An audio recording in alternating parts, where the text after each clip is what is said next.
Welcome into Type Speaks, the show where I dive into the stories, struggles, and sparks of inspiration behind great design. I'm your host, Rae, and I'm going to be pulling back the curtain on the creative process, but not just the work itself, but the people who make it happen. Each episode, I sit down with a different creative mind to uncover how they think, work, and everything in between. So if you're curious about the why behind design and the stories of the people shaping our world one idea at a time, you're in the right place.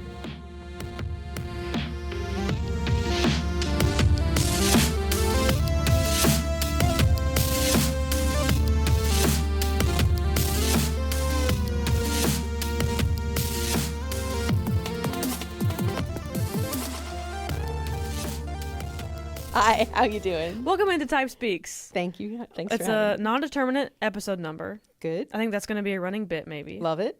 And I am back with Meguey Baker. Woohoo! Yay! In the flesh Yes, yes. We're I'm not- three-dimensional. Yeah, I can see all sides of you now and not through a camera. Great, great. But you're going to see it through a camera. If you're watching on Wiggle FM on YouTube, how about that one? Very good. If you're listening, you can check us out on YouTube, Wiggle on YouTube, WEGL 91.1 FM. Or you're listening on Spotify or Apple Music.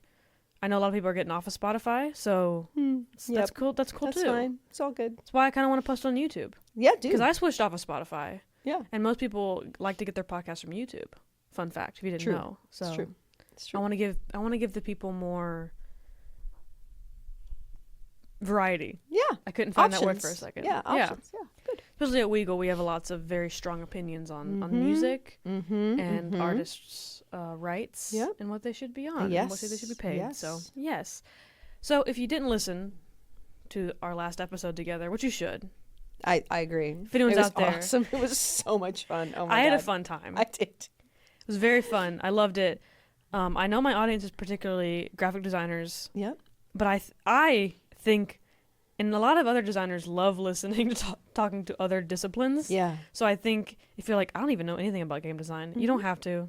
Just listen, have fun. Yeah. Mhm. I mean, it's all design references all other design, Yes. right? Because we live in a world that is designed, whether we like it or not. Mm-hmm.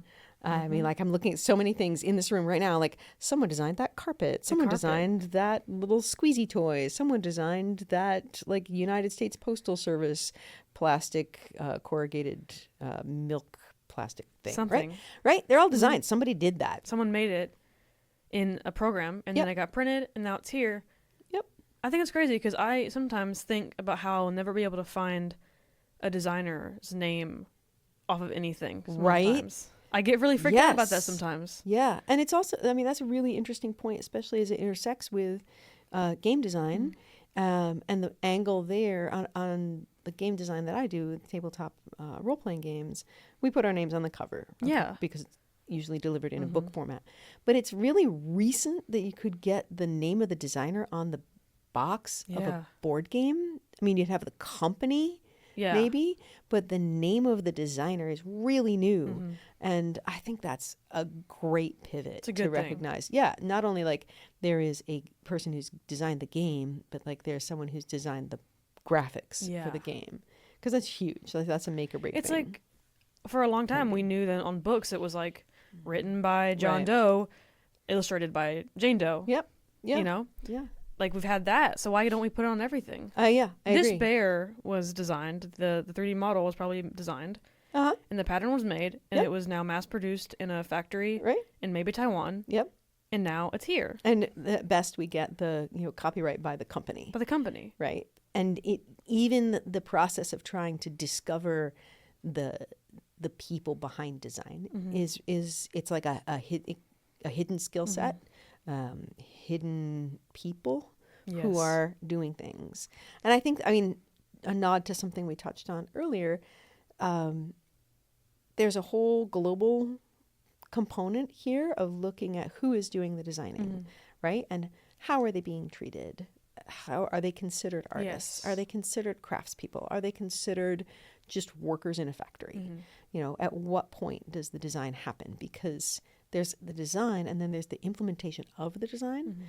And especially if you think about things like clothing, it can be designed, but then very big being replicated, right? How do you follow that pattern to make Yeah. that design? And what's your quality control like? And like all these other wild things that when you start like pulling at that thread, it just The thread. keeps going. I know, right? It's a Just saying. metaphor in my life that will not leave me alone. Yes. Well, thread is in almost every culture in some way. I mean, it is in every culture in some way. Yeah. Whether or not it's metaphorical as the thread of life or in actual clothes, because everyone wears clothes. Right. And even in places where there's, not a lot of clothes, there's still thread. Yeah. And like the way that the metaphor of thread and textiles is woven into our lives is absolutely seamless. See what I did there? Right? Seam. Woven into our lives, absolutely seamless. I only noticed the seam. Right? Seam. Yeah. That's amazing. Because it's just that much of a constant. And we just don't even realize it. And I think that's a place where design gets in that space also, that we don't think about. I mean, unless you're really into, really digging into book design, like why is it designed that way? Why? What are the constraints on whatever design you're looking at? Why is it done that way? I also find it really interesting in terms of, do you know what I mean when I say something that is a complete design? Does that make sense to you? Like finished? Yeah. Yeah. So, well, but not just a finished design, like if you have an assignment or a project, but things that reach completion and they don't continue forward being designed. The artifact I have in mind on this is a factory fire barrel, right? They reached a point and then they did not continue past that because they reached their sort of platonic ideal of that thing. Yes. It's a black. I mean, it's not black. I mean, the one I have is painted black, but whatever. It's a big stainless steel trash can with a lid, and it's got a base that's lifted up off the ground, and then there's like holes in the bottom ring so that you can put whatever is possibly flammable in there up, and it won't be Hit resting the on the and that sort of fire barrel thing for flammable material in an industrial setting hit its design spec in the late 1800s and has not changed. Like I have artifacts in a museum collection from that time, and I could buy the exact same thing now because that design is finished. And I think that's fascinating how that happens with things sometimes. Like people are going to innovate and like, ooh, a new trash can, new for this year. But also people complain about that, right? So that can, like, a lot of the product design is called industrial design. Yep. We have a wonderful program here. I know many people in it. And this is funny. I talked about this very recently with a friend where it's like a lot of their projects are just redesigning very basic things. Yeah. Like a teapot. Yeah. And a teapot and a set of teacups that go with it. Yeah. And how can they make that improved? How can they? It's funny because a lot of they like to use the term like humanize, Right. or like optimize, Right. which Sure. sometimes is a very vague term that can mean a lot of things. Right. Yeah. But a lot of them, there is kind of a final, like a teapot and teacup is kind of the same thing. It's just a thing you drink out of. You need a container that holds hot water. Holds hot water. If it does it, it does it. And you can improve by making the water warmer, keeps it warmer for longer, or maybe it looks cool. Right, but see, then you're getting into a subjective space of design where you're not, then we have this whole conversation about form versus function. And that's like, now you're looking at like a whole bunch of endless conversations that are endless because everyone who enters into that conversation has to wrestle with those questions. I don't think those are ever solved conversations in the same way that perhaps a functional fire bucket in a factory may be a finished design, but the conversations around form versus function we have to wrestle with those, right? And in our own process as we look at how we're going to design parts of our world and what we're going to take in terms of designed artifacts. So the question of, is a teapot that's new for 2026, is it actually better? Does it just look different? And like then we get into a whole thing of how like design trends get decided years in advance. Isn't that freaking wild? It's wild. A lot of people don't understand how easy it is to trend spot. Yeah. Yeah. There are whole jobs out there in every single discipline you can come across. Yep. That is designed like trend forecasting. Yes. It is bigger now. Yeah. And I think it's a lot faster now. Yeah. But it's also interesting because that also coincides with trend manufacturing. Right. And then we get into like influencing, right? And all the way those three things braid together. But go on. Yeah. No, a lot of people don't understand that a lot of the designs they are getting, like even if it's at Walmart, I'm thinking about TJ Maxx because they're always like, that's where all the micro trends end up is there, or Target. People don't understand how much thought was put into those things getting in your brain on whatever site you like to scroll, getting in your brain, your friends wearing it, favorite celebrities wearing it, then it has to show up at your local Target, and then you have to be convinced to buy it somehow because all the red at Target. Yeah. If you didn't know, red is the color that makes you buy things. Yep. Yep. Along with yellow. Yep. Yellow's for sale though. Yeah, yellow's for sale. Red makes you buy things. Well, it creates urgency. I mean, and then we're getting into color theory, which is part of design. See how it's all cyclical? It's all connected. Woven together. Yeah. It's all one big thing. Internet, it's like all just twisted, intertwined. Again, with everything you look at is designed by someone. Yes, indeed. Everything. The interactions you have when you're driving. Oh my gosh. Like getting infrastructure. Oh Lord, getting into like the design of spaces and like civil engineering and the way that the way you move people through a space, it can be so intentional. And like I remember talking to people at conventions back, before the pandemic, being at conventions, having a whole booth of stuff to market our games, sell our games to people, and demo games, and having to like over and over and over get people to move. Because they're just in terms of civil engineering and the places we like to stand in relation to other things. I'm like, you must not stand here. You have to move 2 feet that way, because otherwise you create a wall in front of the booth. And like, obviously, I'm not articulating it very well, but you know what I mean. Like, you have to make. There is a comfortable place that you stand in relation to a thing, and you have to move into the uncomfortable place. If you have ever been to Disney, I'm saying this because they are extremely, extremely intricate and purposeful about their space. Oh, the forced perspective on the entry is like classic. Both like their forced perspective, they have this green that they paint everything they don't want you to look at in. Yep. But particularly the way that they lead you through the parks is so intentional. Yeah. And that comes back to the idea that a lot of the times good design is invisible. Yep. You don't even notice how well you're being led through that park until you're like, wait a minute, I didn't like get lost once. Yeah. Or there's wayfinding elements here and here and here.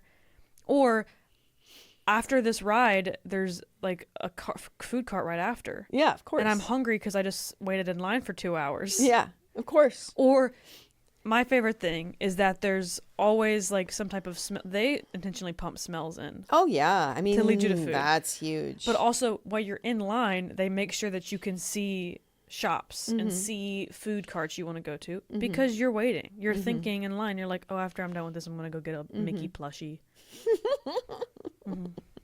Yeah, I mean, it's everywhere. It's everywhere. Design is everywhere. Yep. That's the main thing. Yep. Well, and then one of the things that I think is very interesting, and working from a museum background, like putting my museum hat on, is like, and I think we mentioned this before, talking about what is designed for obsolescence and what is designed for longevity. And that can be an object, but it can also be a place. It can also be like ideas. Like music does this. We're sitting in a place that is a music studio, right? And like that, the hook on a song is designed for longevity so that it stays in your head and you find yourself humming that hook. And that's on purpose. Yes. Which is awesome. Like, this is what musicians should be doing. But it's also really smart design. So Yeah, definitely is. Here at Wiggle on Anyone FM. just a little promo. A little promo of if you like music, you can listen live on our website. If you're not Nice. in Auburn. Yeah. If you're in Auburn, you can listen to us on your car if you still have that. Still have a radio in your car. I don't know. I don't have my car still does, personally. Excellent. So, I know people here that buy old radios and fix them up because we're nerds like that. That's great. So Fixing anything is good. Like like that's amazing. And that's like one of the things, like, this is a way you can figure out how it's designed. Is if you like get in there and have to fix it. And you're like, all right, how did this go? And therefore what gear must be missing and how do I replicate? And then you realize how awful a lot of electronics are designed on the insides, because you don't see the insides. Yeah, true. It's like, yeah, that's not optimized. No.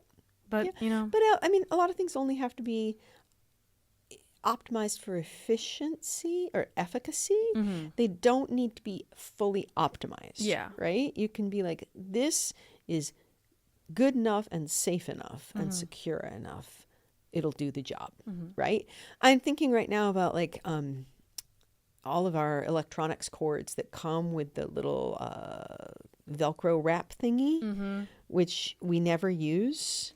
I look down where the camera can't see, and there is one attached to a cord that is not wrapped. Yeah, of course. Because it's just there. Yeah. Like, we don't use them, right? Some people do, and there's definitely a purpose for it, time and place. But like most of the time, we're not being, I mean, even though there's that bit of design optimization, it goes past functionality for most people who encounter that design.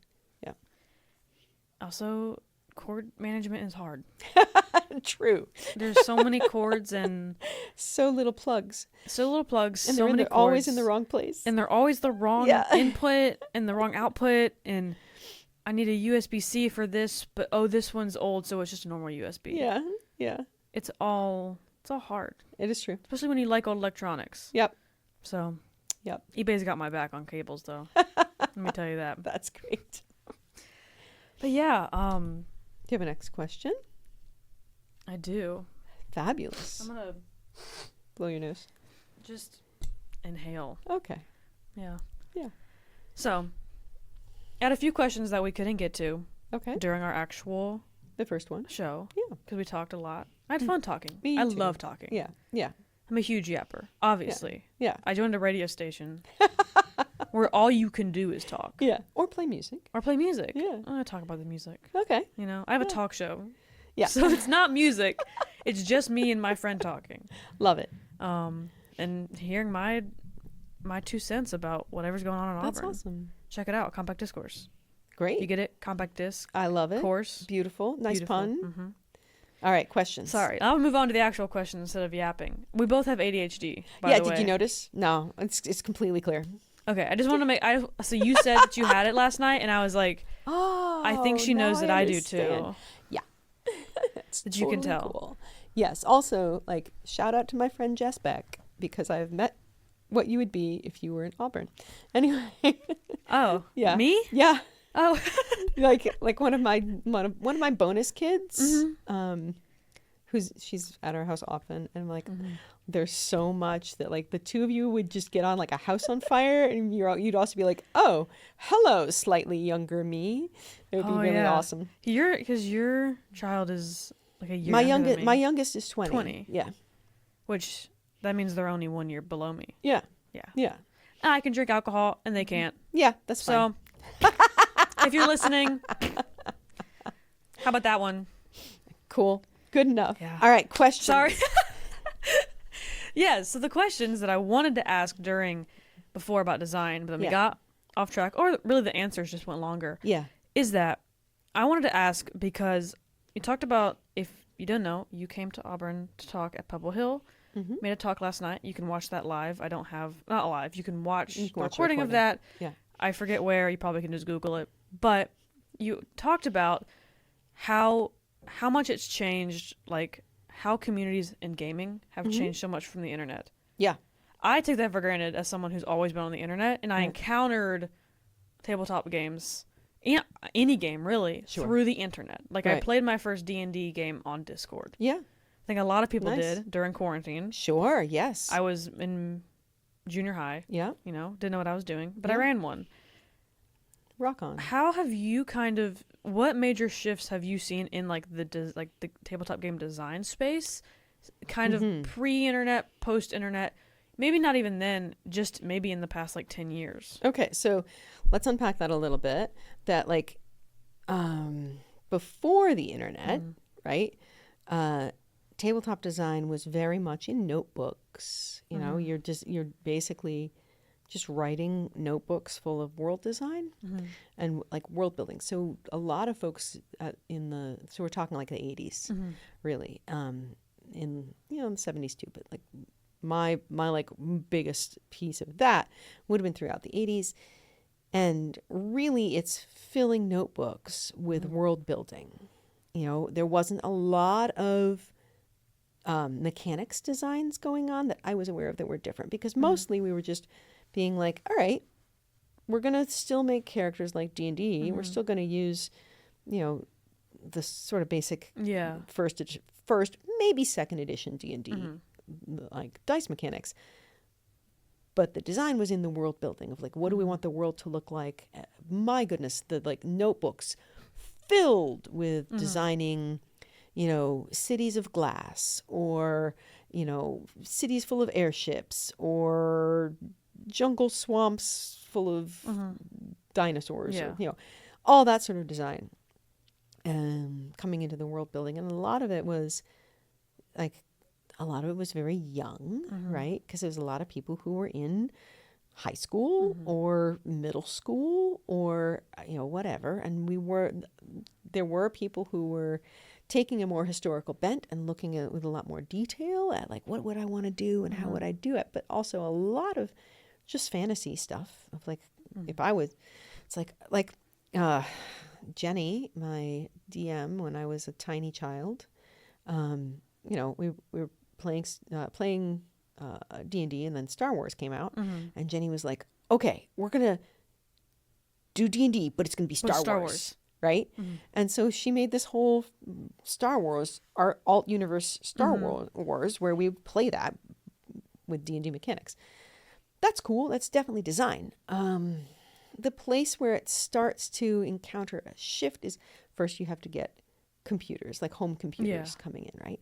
And we can talk about access. We can talk about who has access in the 70s and 80s and into the 90s and even into the early thousands of who has access to computers, because that access allows for different levels of, I guess there's just some different things that computers allow you to do, even if it's just the simplicity of like making a table.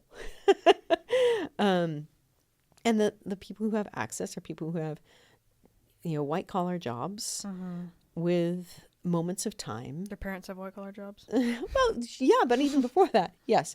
But even before that, you have like people who have white collar jobs that have a computer, and they have moments of time where they can use that computer for their own projects, right? Where they're like, oh, I've got to wait for this report to come back. Meanwhile, I'm going to work on my game idea. Or, I can't do anything until after Bob gets out of his meeting. So I'm just sitting here. I'll work for a bit. And then you get into the 90s, and there's that same thing with all the bulletin board services that predate the internet by a tiny like snap of time, where I'm here staffing this reference desk and nothing is happening because it's at 2:00 on a Thursday afternoon. I guess I'm just going to be on alt.rec.games.frp, or whatever. That happened. But when we're looking at who has access to do that design, it's a certain demographic, right? It's, that's just the truth of it. It and is. So if, I could spell it out that these are mostly men, mostly white, mostly in white collar jobs, not exclusively. And then the internet comes along, and there's in ways an equal, not an equalizing, but an egalitarianizing. If that's not a word, I just worded it. I got it. Okay, cool. It made sense to me, great. at least. Yeah, I mean, but there's more access, right? And now, we live in a place where like PDFs exist and print on demand exists and PayPal and Patreon and like YouTube and a billion other things. So there's ways to get your design out there. So the way I think of it in terms of game design change over time, it really has to do with how you can share it. Because if I have my notebook full of world building, the way I can share it is either I'm running a game for you and our two best friends, or I'm maybe handing you the notebook and like, here's some cool things you can see. But it's on such an immediate level, right?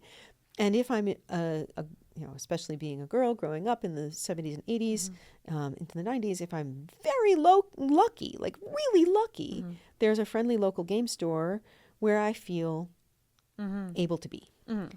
But like friendly local game stores don't exist in every friendly local town. They really don't. So that alone is not a given. And then that it is accessible to everyone is not a given. So as we move forward in time, and eventually there's the internet, and oh my gosh, the expanse of the internet, you can talk to people, that's really cool. And suddenly everything else comes along, and like file sharing and PDFs and things like that, like, hey, check out my game design, here you go.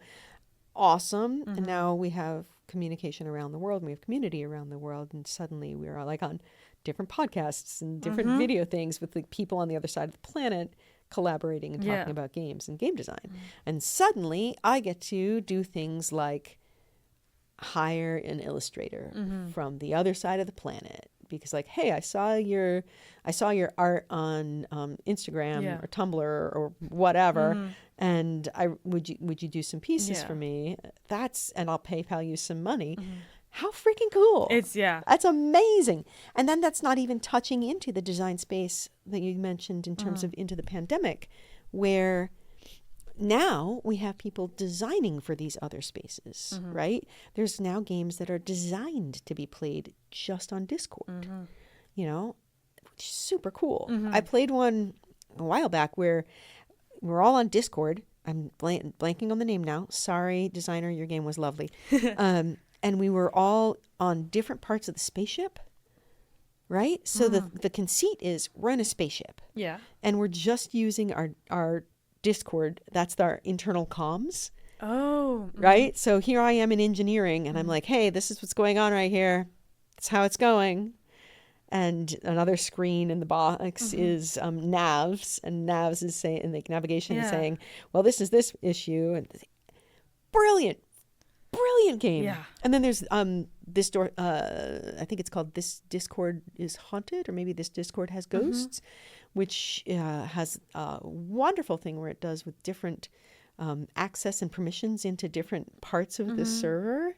Super cool. Yeah, so that immediately reminded me when I was getting into D&D and playing, I definitely copied it from somewhere, but I have no idea where. Probably Reddit. I probably Googled how to run D&D over Discord, and I was excellent. I was like 13, probably 14. I was 14 when I was 15 when I don't know when you were younger. Doesn't matter. I can't remember. It's all a blur. Yeah. But we did something similar where it was just if you wanted to talk in a language, you had to go to that channel and talk in it because the others wouldn't understand it, but the other person would. But we don't know Draconic. We don't know Eladrin or whatever. Awesome. And that's emergent design that you did instinctually. You're like, we have this tool. Yeah. Discord is designed to do these things. We can use them to do this other thing. Yeah. That's really cool. It was fun. Yeah. I don't think we followed any of the right rules. That doesn't matter. None of us played D&D and that was the first time. And it was awesome. Yeah, of course it was awesome. Because it rocked. Yeah, because you picked up a thing. You're like, you know what? We don't know how. Well, but it's not even that. It's like, nobody says we can't, so I guess we're gonna. Yeah. You know, and that's such a powerful place to be, because I think there's a lot of stuff going on now with people, and this happens regularly. There's like an artistic, creative, cultural cycle that goes through this, that tells people, oh, you can't do that. You know, we are, I think, maybe coming out of it musically, but, and here's a little tangent, right? Because up until the civil rights movement in the 1960s, music was something that everybody made all the time. Yeah. And then it became so subversive that it was forbidden in public Separated. spaces. Yeah, it's like you can't By do types. Yeah, separated by types, and also forbidden in public spaces. You know, you can't be sitting here with a guitar singing songs, because that's subversive, and you know, you might want to end war and stuff. Oh, God forbid. I know, right? So that tanked us into this place of putting music, which I think is an innate human right to expression, into a place of only for people who are skilled in it, which is nonsense. You know, I think. I mean, I have great respect for people who put a lot of time and effort into their craft as musicians, as singers, et cetera, et cetera. But I also think that it is a universal, the desire to create music is such a universal thing. And I think that we go through ebbs and flows of that sense of this is for everyone. And game design is the same way, and gameplay is the same way. We go through this place of, here's a thing, everybody try it. And then everybody does. You're like, oh, this is cool. Like my first, I think I told you this before, you know, playing D&D when I was a little kid, I was 7. Jono was 9. Jenny was 10. Jenny was our DM. Jono was her little brother. I was 7. My sister was 5. My sister could barely, like, she could read, but like she could read her character sheet, but she couldn't read the books because it was a little too much. But she knew her character. Oh yeah, of course. And of course she could play. Yeah. Right? I mean, we were the perfect D&D group, right? Because Jenny devoured that book. Like she really like, you know, and then she got her 3 best friends to come and play a game with her. It rocked. I mean, we played D&D for years. And as we all got older and we like read more and different books came out, like the Fiend Folio came out and Deities and Demigods came out, and we were like just, you know, just loving all that stuff. And then like Keep on the Borderlands, like we played through that module like 5 times, because why wouldn't you? It's super fun.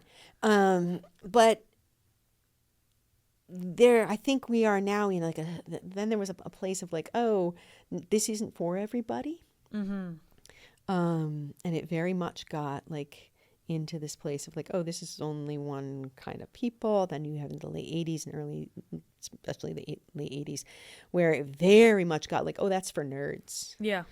You know, oh, that's for you know, asocial, you know, they're like all the negative stereotypes. The like the skinny white boys in the basement. Oh yeah, and oh god, and if you look at all of the like teen movies of the 80s and how like horrible they were towards nerds. They're just mean. I know, it's just mean. They're just mean to them. And like eventually that changes, but it takes time culturally to like deal with that. Now, we have this like, so then we went into the like, I guess late 90s, White Wolf, Vampire the Masquerade was a big like, oh my God, everybody can play it because it's not just D&D. Now there was all the Vampire the Masquerade and all the other Noun the Gerund games, and a lot of other games hit the market. You know, Cyberpunk and Shadowrun and, you know, Tauslanta and Paranoia and Cthulhu and.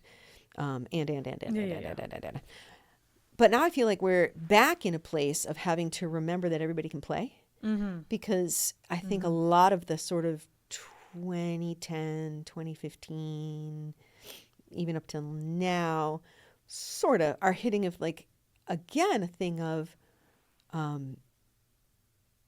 have to sound like that. I have to be like that. I have to Yes. do that.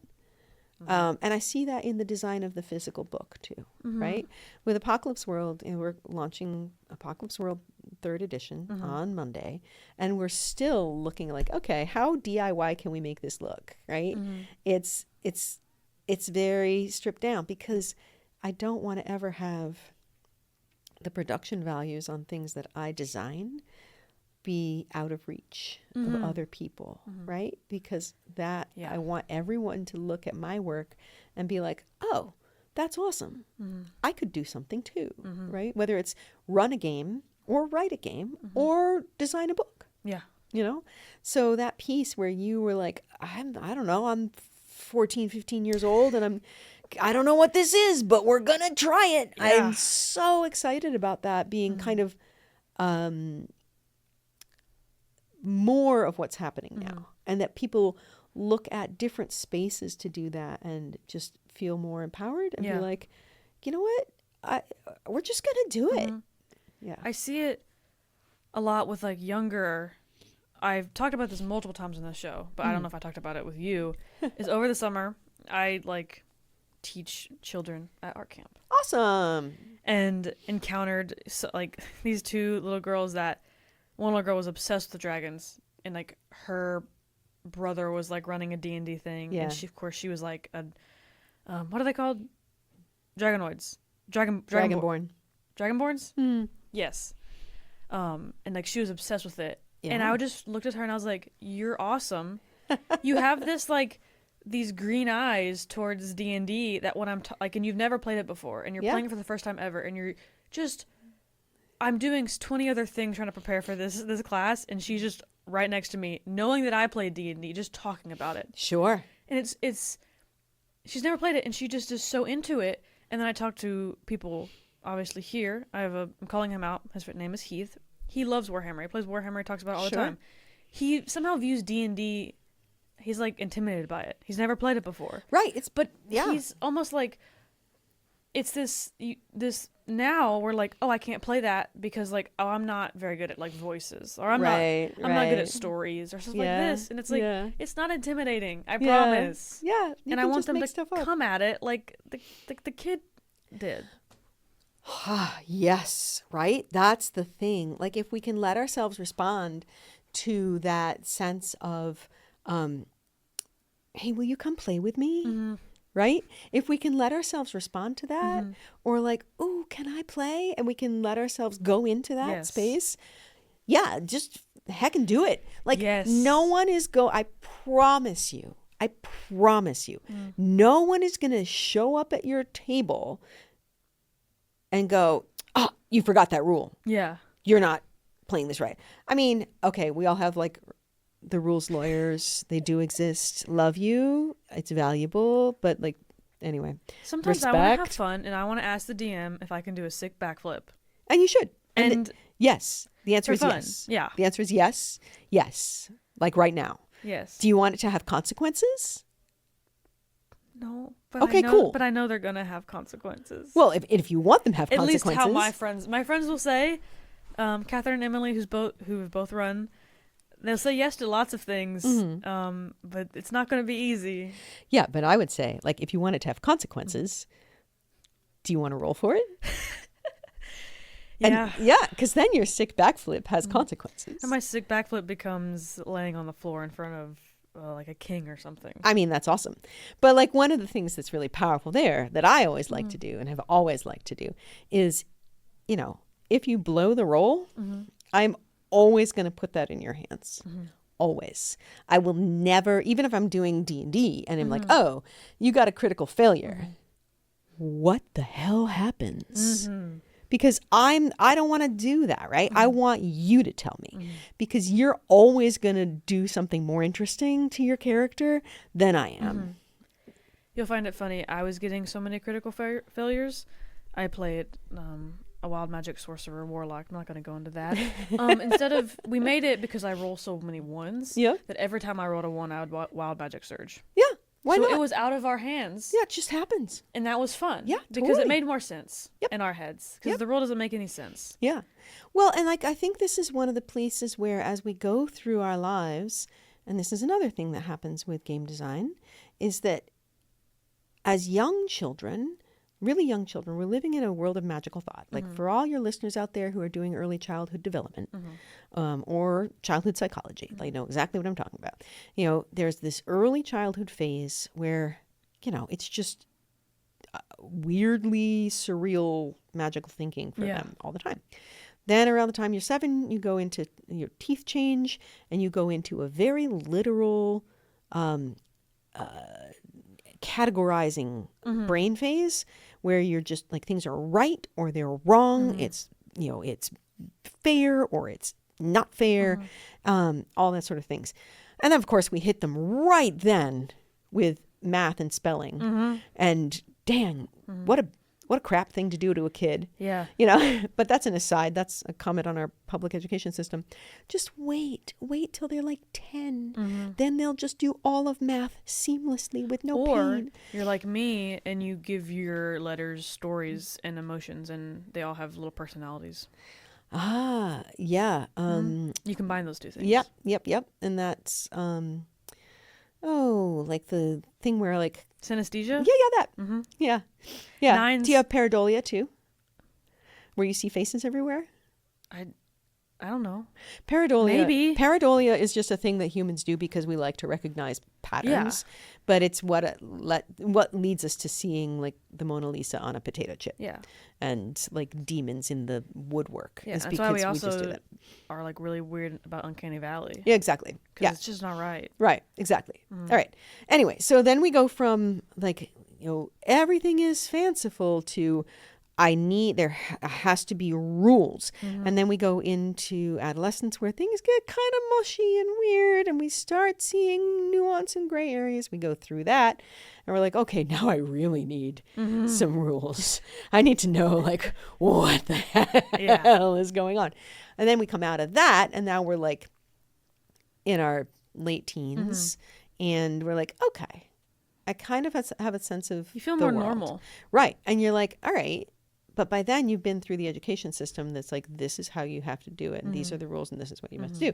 So I feel like for a lot of us, the time from like, you know, like 18, 19, 20 onward, there's a piece that is about getting back to a playfulness and recognizing that it's really okay to just make stuff up with friends. Yeah, because once you hit like middle school, at least for me, maybe not actually for me, I was a nerd and I'm You're play still video a nerd. games. I'm still a nerd. I still play video games when I can. Yeah, same.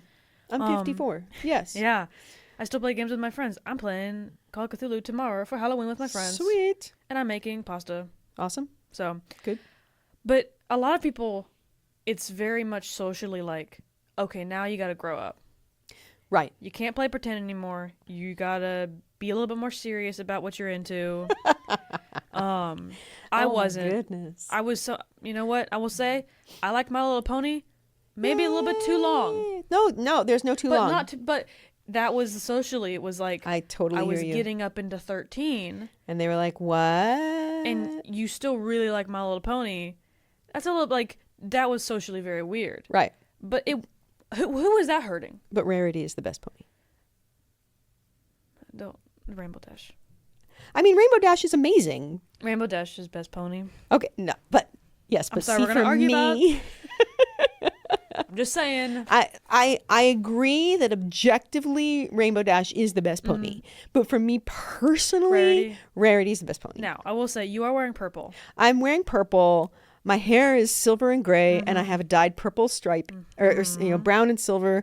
Or I mean, I wish it was silver. It's brown and gray, and I have purple stripe in my hair that is fairly faded right now. But when I put, and then like when I do it and I twist, I'm like, oh my goodness, look at me, I'm Rarity. You're Rarity. Yeah. Yeah, and I love blue and rainbows. Yes. So okay, so side on that. The thing is, collecting.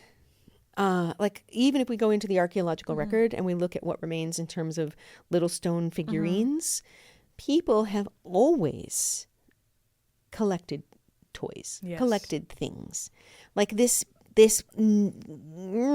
phrase about like putting away childish things and this idea of now you must become a man, my son, and all of that is like so rooted in some wildly strange ideas about how we go through our lives and ages. In my bit, I was firstly thinking it's like about work. Oh, sure. Yeah. Like it's like you need to stop playing and go to work. Yeah. But yes. And even if we go back into like the 1700s, really you don't hit that narrative strongly until the Industrial Revolution. And the reasons, because that we wind up in the Industrial Revolution, and then shortly thereafter we get these things about the body being a machine. You know, and you get this thing of like, oh, you have to fuel your body, and you have to like all these different. Oh, there's some wild how to talk to your children about sex books out there from the Industrial age, from mid 1800s in like 1905. That feels fascinating because they knew nothing. Right, but they're so in this place of their like your little machine, you know, and it's like that robot movie. Yeah. Everyone remembers but can't know the name of. Right. It's super weird because it moves away from thinking of the body as part of the natural world and into conceiving of the body and all its processes as an analog for the machine. And, you know, it separates us as human beings from our being part of the natural world to being part of an industrial model. Which we are still trying to recover from. But like if we go back in time, the idea of like making toys or collecting toys like constantly. Yeah. Sure. Why not? Of course you're gonna. You know, and not everybody's gonna have, but like having things that are beautiful and cute just because. Yeah. Ritual object, maybe. Sorry. Could it be a ritual object? You talked about that during your talk, and it's so funny because I'm in an art history about Mesoamerica right now. Yeah. So many objects are labeled ritual object. And my lovely professor, Dr. Haley Woodward, I think she's a doctor. Yeah. We'll give her the credit, yeah. She talks about it where it's like, they could have just liked it, man. They could have just thought it was nice. Right? Oh my gosh, there's this incredible example of this. A couple years ago, there was a content creator person who put a picture up of a whole bunch of little stuff from an archaeological find outside of, it wasn't in Pompeii, but it was in that sort of part of the world. And they were like, ooh, this is like the sorceress's toolkit. And it was so freaking hilarious because if you look at it, you're like, have you ever met someone who does crafts? That's just what they This have. is craft stash. That's their purse. Yeah, it's their purse. Or it's like there's some like broken beads and like there's some jewelry she needed to fix and there's some spare parts and things like that. And we're like, buddy. That's just... It's so funny. Have you ever seen a woman purse? Or any crafter. Like anybody who paints lead minifigures. I mean, they're not lead anymore. But, you know, anybody who paints minifigures. Anybody who's Warhammer 40K, right? Anybody who's into Gundam, right? Or Lego. You know, if you want to get like broader and broader about it. Like, we like stuff. Yes. We really do as people. It makes us feel cozy. And so that piece of like the freedom to do the fun thing, whether that's playing a game with your friends or watching Little Pony, My Little Pony, Friendship is Magic, or that one specifically. That's the good one. Or reading comic books, right? Is another big piece where they're like the sort of social accepted level of that has shifted back and forth over times. Y'all might not remember, but I remember very much when suddenly there would be graphic novels in libraries, in public libraries. Like that came into being. That was not a thing that was acceptable until the 90s. You know, there wasn't a graphic novel section in the libraries because there weren't enough. First of all, like it was a new media. Yeah. And I feel like there's a way in which role-playing games now are having a bit of a new media thing too. Especially coming out of the pandemic of like, oh, hey, wait a minute, we can make up stuff with our friends. Yes. And now it's like this incredible, you know, it's like, I don't know, the image that comes to my mind is like some sort of like verdant ground after rain when you have all these little things going pop, pop, pop, pop, pop, out of the ground because there's so many different ones. And it's not just like you have D&D or nothing. You have like thousands There's and sections thousands in like their bookstores. Yeah. Which is books about different games. There's our engineer here at Weagle lovingly referred to this type of game as friend slop. What? So okay, unpack. games that are specifically made like multiplayer games that are very common right now. Think about like if you've heard Lethal Company, Sure, Repo, Content Warning. Yep. We came across one that was called RV There Yet. Oh God. And you're a family trying to cross the country in an RV. Oh, hold on. I've done that. I can tell you stories. No, seriously. Last year, my family and I were gonna my husband and our 3 kids, 3 adult kids, and I rented an RV to go visit my father, who lives in Asheville, North Carolina. And we set this up a year in advance of like, okay, this is when it's going to work. Perfectly planned. Yep, perfectly planned. This is when we're going to do it. Like, it, you know, meant that my youngest had to take some time off from their first semester of college. Whatever, we were all doing it. We never got there. The exact weekend that we went, because by the time we were driving south and we were like getting there and like, ooh, it's kind of stormy. And then we got into where did we get into? We got into Rocky Bottom, Tennessee on the way down, and all that, like, it's like, oh, there's a tree down on the power lines, reroute. Oh, that whole freaking chunk of the highway is closed. I guess we're getting off that. Gotta reroute. Then we stopped and they're like, all right, we've been rerouted. Okay, look up here, like trying to find a way. All right, here we are. Can't turn left up there. Go back. Well, we passed like a parking lot. All right, we'll go back and park in the parking lot for a minute and try and figure it out. So we're in the parking lot. We're like in some industrial place. We don't know, like the industrial part of town. I'm parked there, Vincent's navigating. I'm looking on my phone and I'm seeing like this spider web of red coming out from Asheville, North Carolina.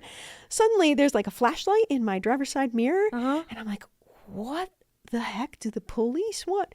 There's this officer right there. And I open my door. I'm like, hey, and he's like, hey, what's going on? I'm like, I don't know. Look at this, red. I'm just trying to go get to this place, and we keep getting turned around. He's like, well, that seems like a hard deal, but you can't stay here because you are trespassing at a nuclear power plant. Oh.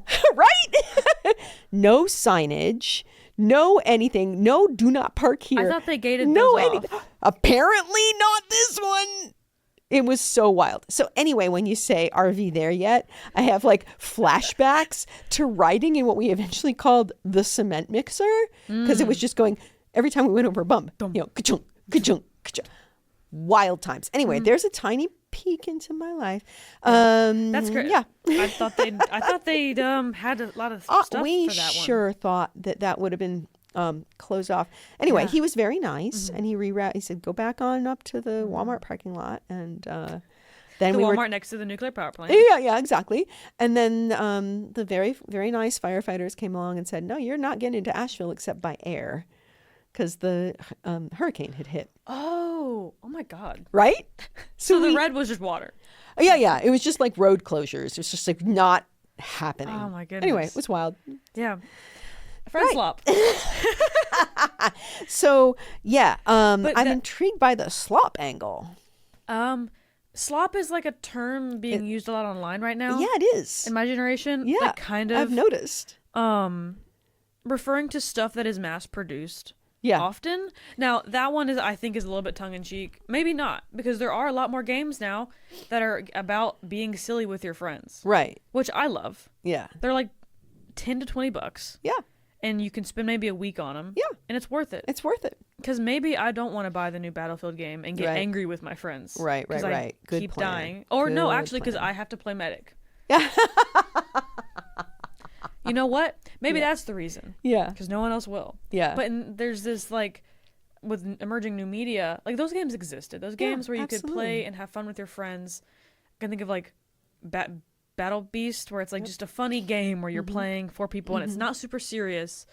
You're not really, there's not really an objective. Or there is, but it's silly. Yeah. I kind of think of that as also the emerging media along with these actual games, because I think during the pandemic we learned we just want to hang out with our friends more. Totally. And when we were removed from that, it made us like, I feel like it made a lot of us panic. Absolutely. It made me panic. Yeah, for sure. As someone, I was like, For sure. I've never been without peers my age. Right. You know? Yeah. And now I'm in my room for an entire year. Yeah. And it's crazy. It is not how we are evolved to be. Like, we are a social mammal. We want to be around other social mammals. Even if you're like a really, like a by nature, a more introverted person, you want to know there's other people nearby if you need them. You know, we want to know that if we get hurt or get sick or something goes wrong, that we can go, help, and somebody will be there, right? Yeah. We want to know that. We want to know that there's someone we can call on the phone and said, oh my God, this thing just went horrible in my house. Can you come help me? Not even necessarily like friends online that you can say, oh, I'm having a bad day. And they can be like, oh, well, here's a cute cat picture. That helps. But we want to have people around in some capacity. Yeah. And then like the whole piece of moderating our own sense of like how we refill ourselves, of like, are we really super social? And that's how we refill, or can we be really social and then we just really need some downtime then to like recharge?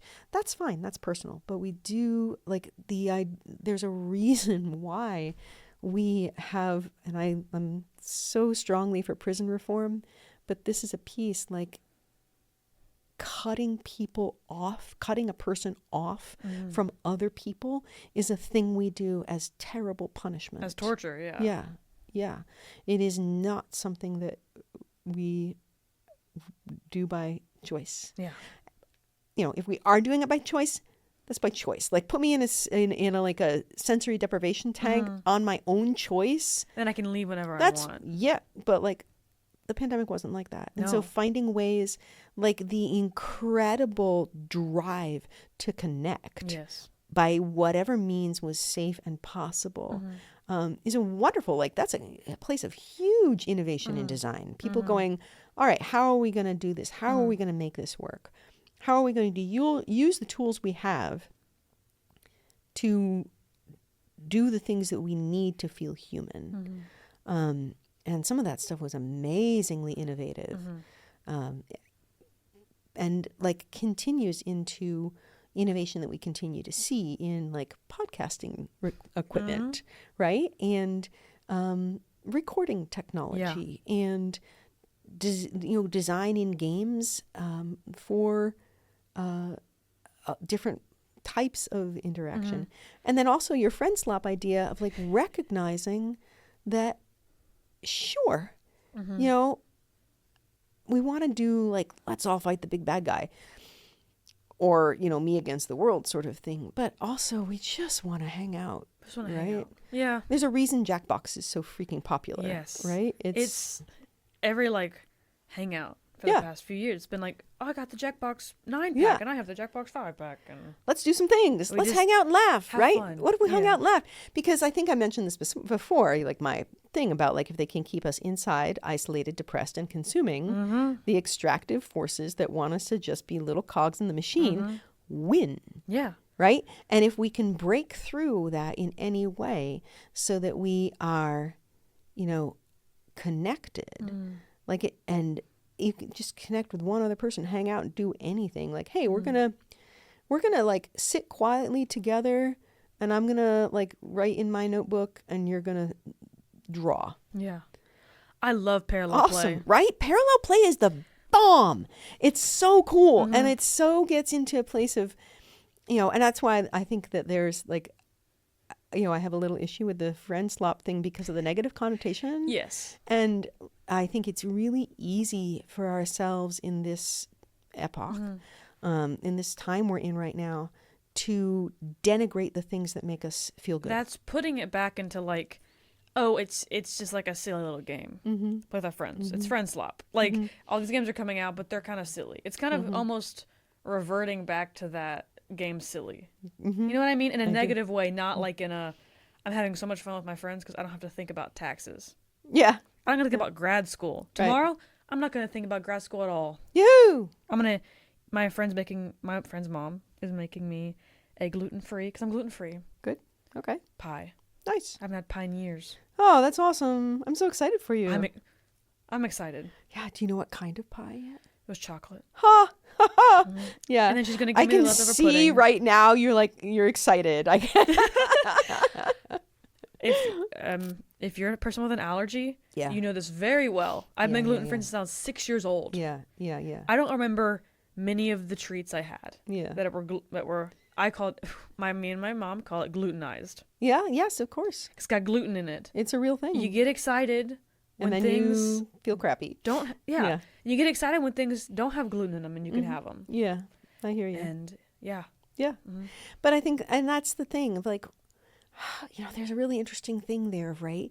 Because the excitement you feel to have a treat that you can have in a safe way that won't make you feel terrible, that's a real feeling. Yeah. And like calling that like food slop would be really terribly disrespectful and crappy. Gluten-free slop. All right. Not so cool. Not such a cool vibe. Yeah, there are other things that I would consider gluten-free slop. I mean, that is a net shore powder where it's all your nutrition in a bowl. Yeah, there's definitely places, but I think that the thing of, that the piece back to like, why do we use derogatory, dismissing, like, that's just bleh language to describe something that makes us feel good. So, that is. You've hit an interesting thing about. I notice it in my generation. Everyone wants to be nonchalant. Right. Good luck, y'all. Y'all are super freaking passionate and hyper fixated, and I love you for it. This is the thing. I'm here at a radio station. Yeah. Where there are people here who are into music heavily. Yeah. They're there front line. They're at Barricade. They're buying on Bandcamp. They're interested in smaller artists. They're into music because it is music. Yeah. But also, sometimes you can't be too into music. Okay. Like you have to be cool about music. Cool. You have to be cool about it. You have to be Why? cool about music and all. Exactly. Why? Because in our heads, you have to like something, but in the right way. You can't be cringe about it. You can't be exuberant about it. Right. Now, I'm someone who can't control that. Right. I can't control the level of excited I get. Right. It's all or nothing. Right. If I'm excited, I'm excited. If I'm not, I'm not. Right. So, but seeing that in my peers, it does affect me where it's like, am I too excited about D&D when my friends are like, yeah, I'll play. Yeah. I mean, part of it is, I think that, people get told they're too much. Mm-hmm. And I think that sucks. Yes. Right? Because our exuberance as human beings is responsible for all of art ever. Mm-hmm. Right? Yes. And to have someone be told that they're too much is asking them to dim their light, is asking them to, hide their joy under a bushel. Yeah. Oh man. Like, don't do that to yourself. Don't do that to other people. Just please, like the more love and harmony and beauty and joy and mercy and compassion we can put in the world and justice, the better. Yeah. Right? There is a caveat, which I understand, which kind of ties back to what we were just talking about a second ago of like how people fill up, right? And if you fill up by being really social and bubbly with other people, That's awesome. But if you fill up by like having your quiet time, you know, I think that a lot of what gets put into that sort of you're too much, don't be too enthusiastic about your thing, is actually more about like either a timing thing of like recognizing that each person has a different, like, you know, the spoon theory thing, a different amount of time that they can do that, and like recognizing that if we're in sync, then we can be super enthusiastic, and it can be like this, right? And it's really clicking, and it's awesome and fun. And if we are not in sync, that's going to feel awkward and bad. And I think that's more what's going on, you know. And when you layer that in with the intense pressure that all y'all are living under right now, which I'm so in awe. I kid you not, I am so in awe of the way anybody between 15 and 30 is like standing up right now, because it is really like calculably, measurably hard for you right now. Yeah. You know, when I was in high school, all we had to deal with was AIDS, so sex was maybe going to kill you, and anytime now there was going to be nuclear annihilation. That's all we had to deal with. Oh, we still got one of those.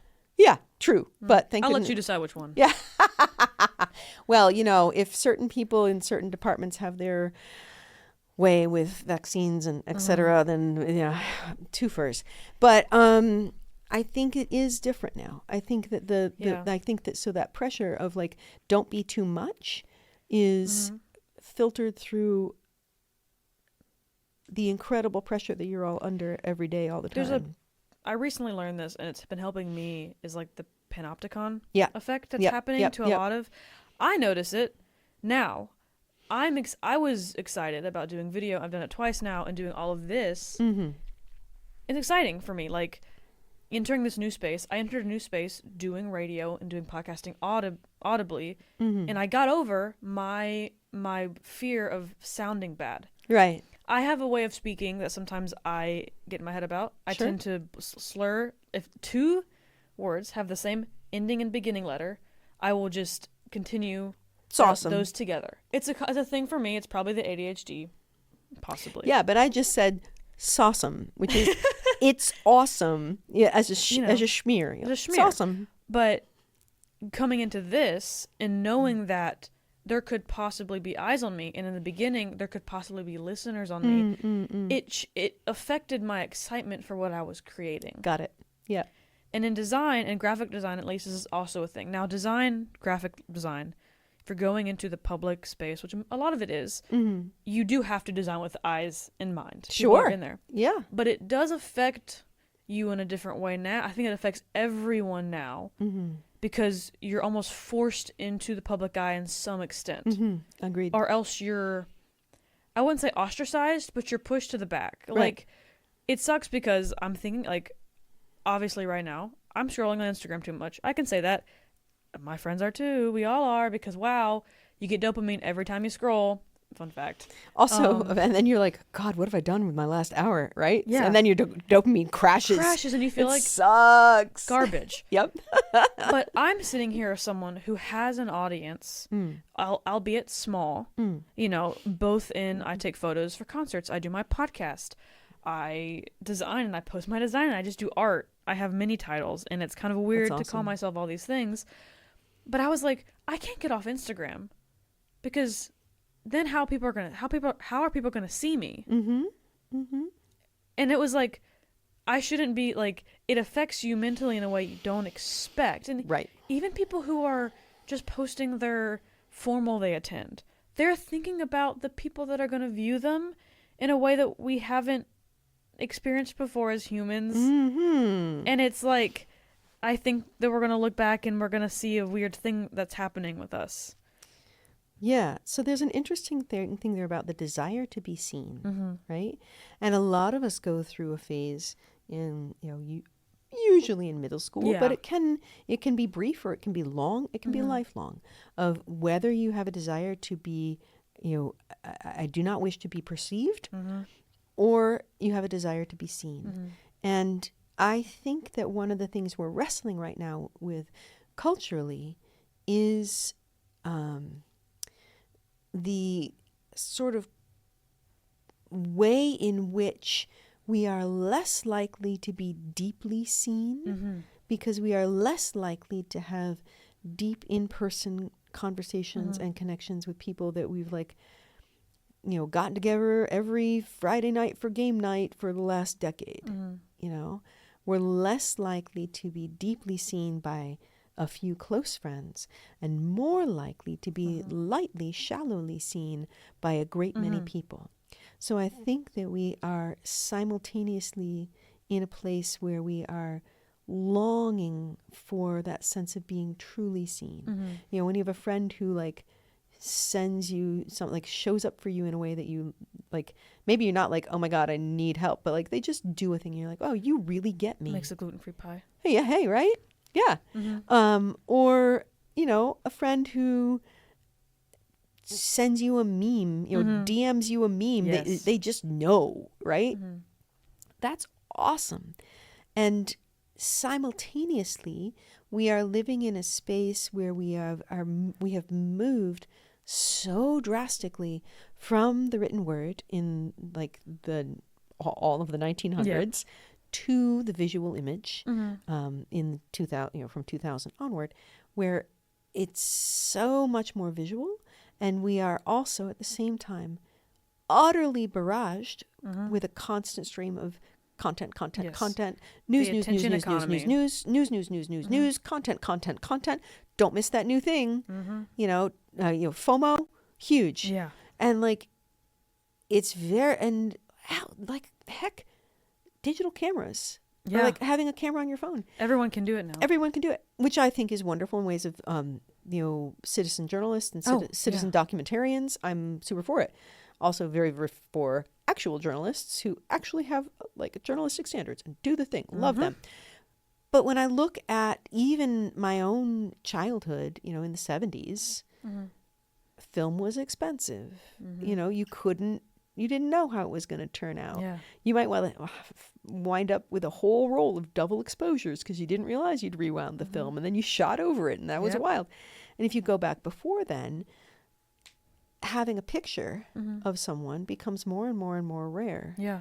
And then it becomes more and more rare as you're going for film. Yeah. So the question of how constantly we are seen everywhere all the time, and we want to be seen, and we have to show up and be seen because we're not really being seen. Yeah.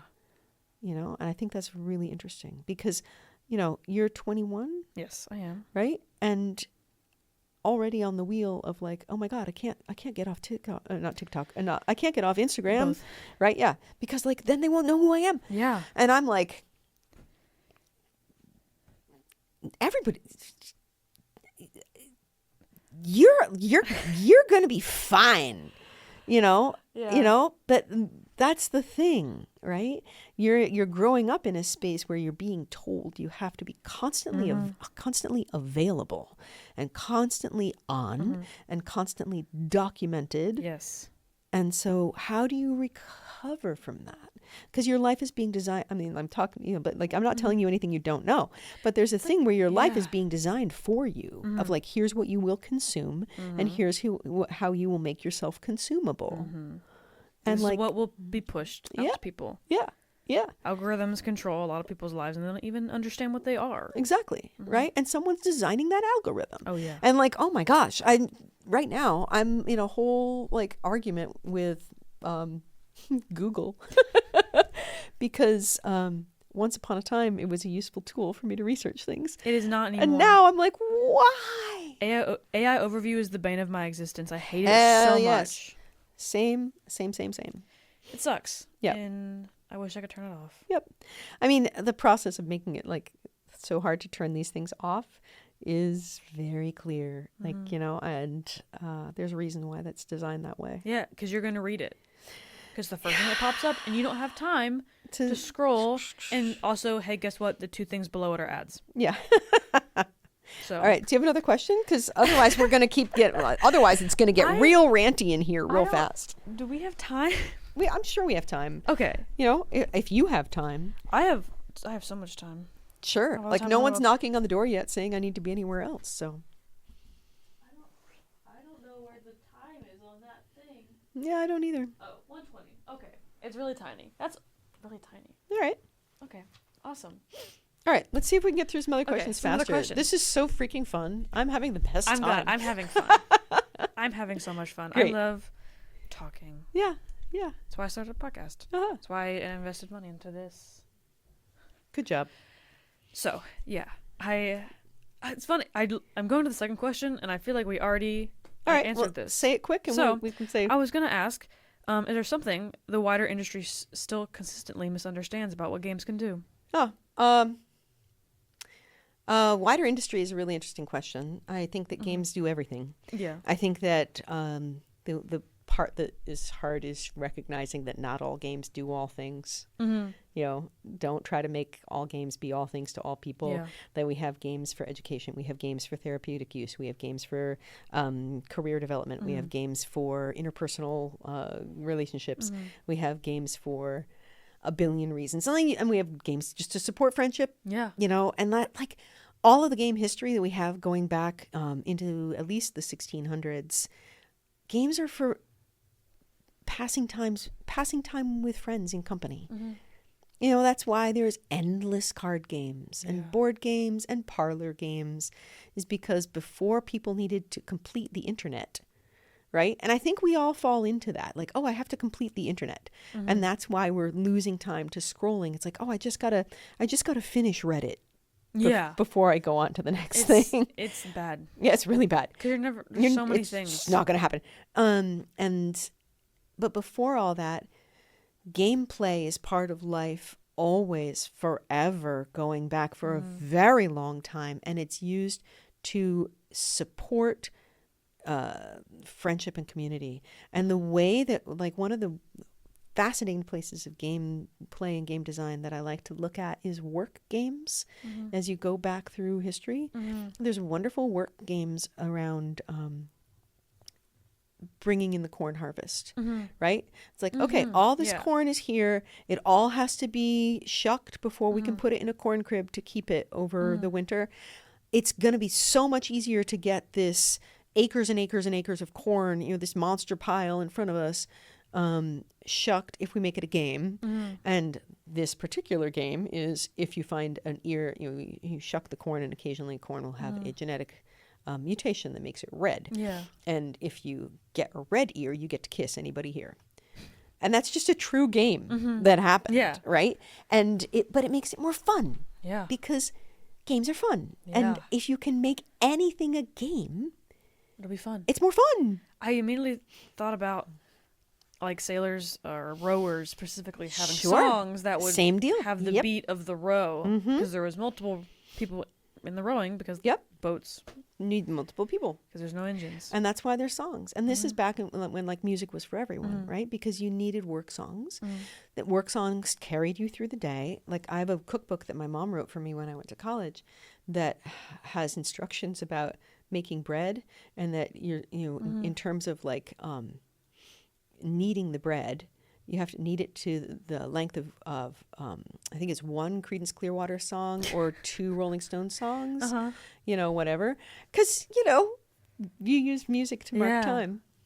People, that immediately made me think about people online being like, my shower is only 3 songs long. Yeah. Or that's actually pretty long. Like, Yeah, or I have 1 song showers because I have to save water or something like that. Yeah, go. I mean, that's awesome. And then we look at how long songs are over time and change. And like, if we go back into the 1920s and like the length of the song being much shorter, So, yeah. So that's a piece, I think, in answer to that, like that question. It's kind of a roundabout, wild answer to that. But I think it'll add on to the rest of what we've said. Yeah. That it did, yeah. Cool. Next question I was going to ask is, I said advice, but it may not be advice, but like what advice would you give emerging designers about designing responsibly and not just successfully? Interesting. Responsible, I mean, there's a lot of load in there, right? Are we talking about like ecologically responsible? And the first thing there is don't fucking use AI. Yes. Full stop. You know how much water that uses? Yeah, I just don't, nope, none of that. The second thing is about like what is true to yourself. Then there's a whole question about appropriation, and are you writing, are you doing game design in a way that that you're not committing harm to anyone, right? That's a huge thing. It's that's a whole other tangent about it really fantasy is. And funnily enough, going back to my Mesoamerican art history class, I'm writing a paper right now about Shadow of the Tomb Raider and its presentation of Mesoamerica. Yeah, absolutely. Because the game had a responsibility to, or should and does, to represent that culture, because it is selling that to the audience. Right. And I think this is something that your generation is much more keyed into, people in the 15 to 30 range, that chunk, which I think are the people most impacted by the pandemic shutdown for 2021, 22. That the awareness, there, and I think it is because of the internet, and like everybody listened to podcasts from everywhere, music from everywhere, and content from everywhere. Y'all are much more keyed into the fact that there are people on the other part of the planet. That there are people there, and that you love like Aaron from Soul's cooking show, or whatever podcast from wherever, or that you have an awareness, a planetary awareness of there being people that and follow in other parts of the world. And when that happens, the world gets so much smaller, and you have a greater understanding, I think, and hope, and have hope for the future in an understanding of like, hey, I got to do right by these people. Yeah. So, I mean, that's part of the responsibility thing. Another, like, first, do no harm. Try the best you can to do no harm. And then the other piece is, it is hard to understand and accept that when you are designing something, you're doing the best design you can, and then it is out of your hands, right? You can design the best. Like I'm like looking at this screensaver over here, which has like, it's a funky design. It looks to me Pringles? like the Pringles can. It's a bunch of Pringles on a screensaver, but they look like, are they plastic? Are they glass? There are lots of different colors. Someone designed that, right? Like, or this bear or whatever. You can design a thing, and do your very best to do no harm. Yeah.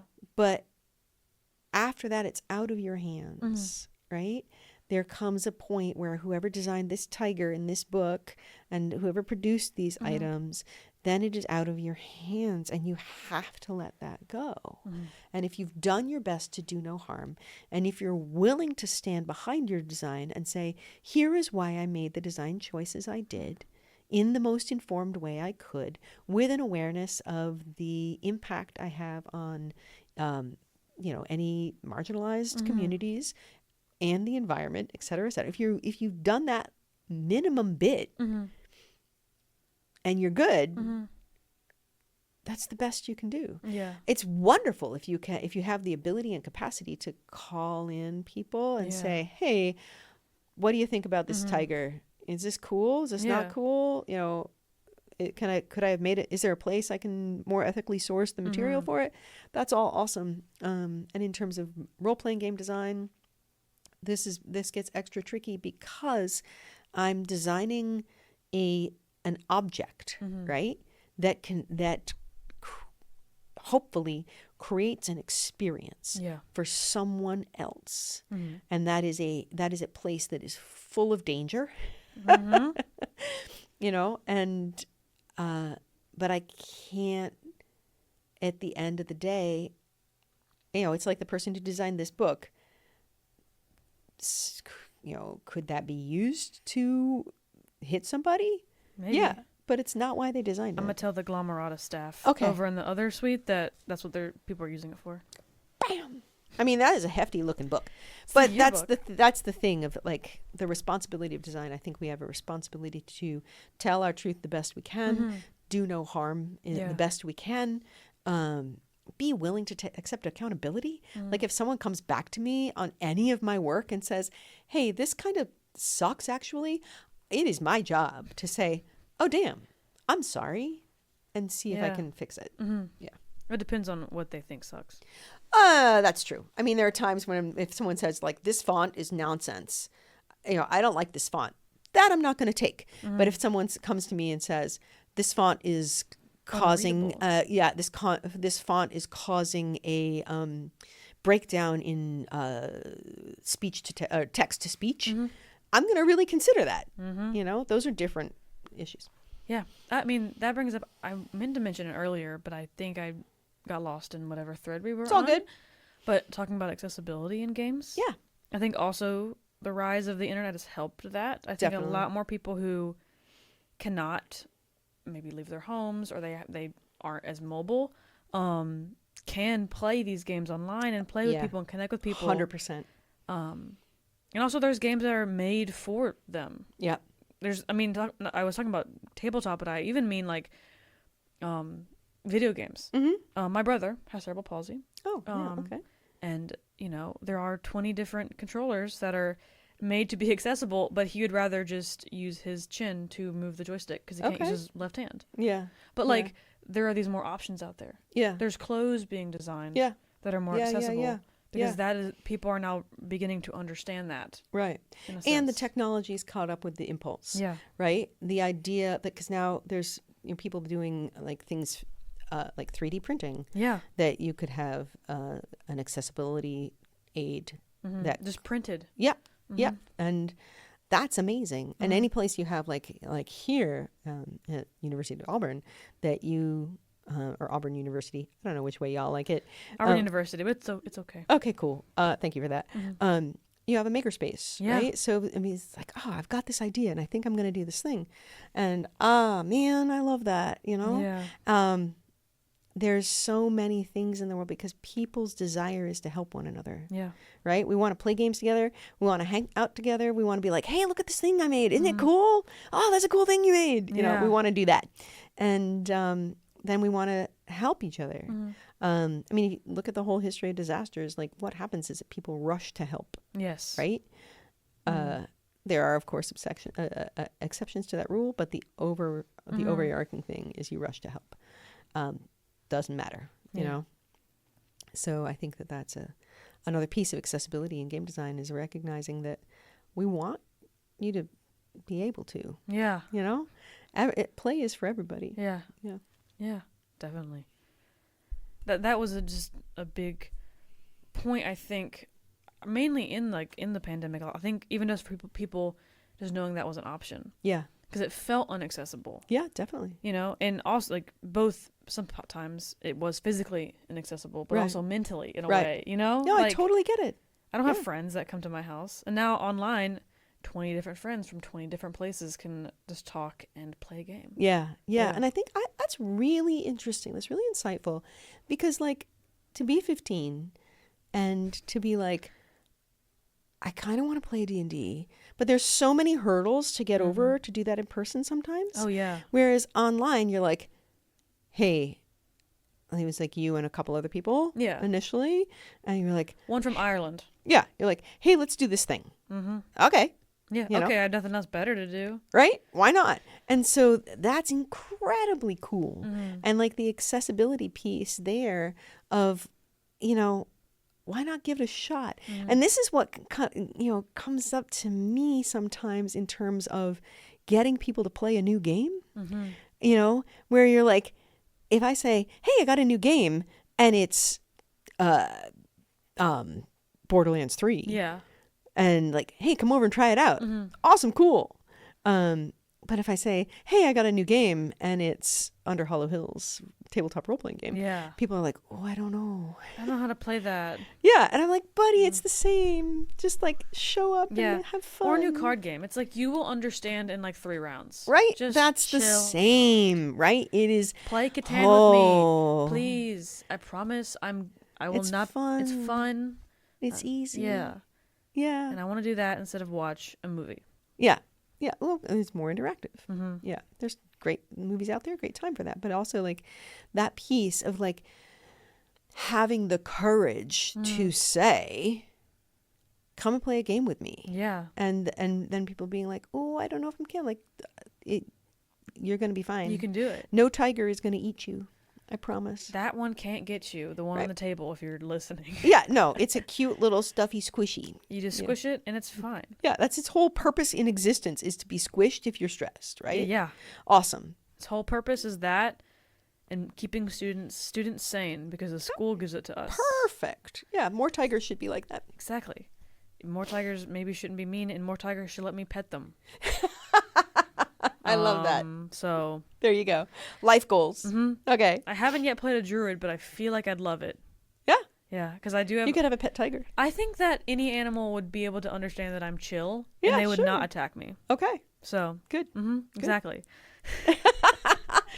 But moving back into the design. All right. Tigers, wonderfully designed. First off, Hell yeah. stripes blending into the environment. Yep. Amazing. Yeah. White tigers, Super quiet. beautiful. Yes, true. Beautiful, Agreed. elegant. Agreed. But what am I going to ask next? I don't know. What's your next question? I don't know. It's an interesting question. Then it's worth asking. It is worth asking. It's when you're designing a game, Mm-hmm. how do you know you're onto something worth pursuing? Oh, that's a good question. When I'm designing a game. I think probably it's like when I find myself thinking about it when I should be thinking about other things. Mm-hmm. Yep. You know, when I'm like, when it's when solving the design problems there is like what's fun, Yeah. even when it's a pain in the ass, Mm-hmm. you know, that's like, okay, this is actually working in a way I like. And it's also part of when I know that a game isn't working. Yeah. Of like, all right, I keep hitting up against the same design problem and I don't like any of the ways I've approached it or tried to solve it. That usually means I need to back up a couple steps in the design and figure out, you know, like, all right, let's try it. We need to try a whole nother route. I think like that's really good because you can definitely get into a flow state with any design. Yeah. You know, I mean, I know graphic design works like that. Yep. And like I think it's the same with game design, you know, because that's one of the reasons I so enjoy talking with you is because like the design thing is such a different angle from a lot of like the, you know, game podcasts because they're like, okay, let's talk about Yes. and you're talking about like design broadly. And I think that's really, really cool to think of game design broadly. And it's the same process for me in similar ways as doing graphic design or textile design or things like that, where I'm just like, sometimes it super flows and sometimes it just doesn't. Yeah. You get stuck and it's... No, that's why I have a huge interest in the intersectionality. Yeah. And there's a term like multidisciplinary. Yes. That I think we forget about, and it's maybe because a lot of designers get shoveled into a specific type of job. Yep. I mean, right now I'm a graphic designer, and next to me are industrial designers, and then there's like architects, and then there's environmental architects, and then there's specific. Like, it's all this very niche things, and we forget how interconnected it all is at the end of the day. We forget that like being a graphic designer is not that much different from, I mean, it is different from designing, like, let's say someone's a circuitry designer. Sure, but circuitry has to be designed, yeah. But there's a thread there, or a circuit there. I made up a little pun. Yeah, I see it. That is the same throughout. Yeah. And I think we've forgotten about that. Yeah. And there's when I remember that, it makes life easier almost in a way that like life is not as intimidating when I understand that there's a lot of the similar things throughout different paths in a way. I don't know if it made any sense. No, it absolutely does. Okay, I'm glad. Yeah, I mean, because, and that because another thing you're looking there like, also is an answer to the prior question about, because the inverse is, what do you do when you get stuck, right?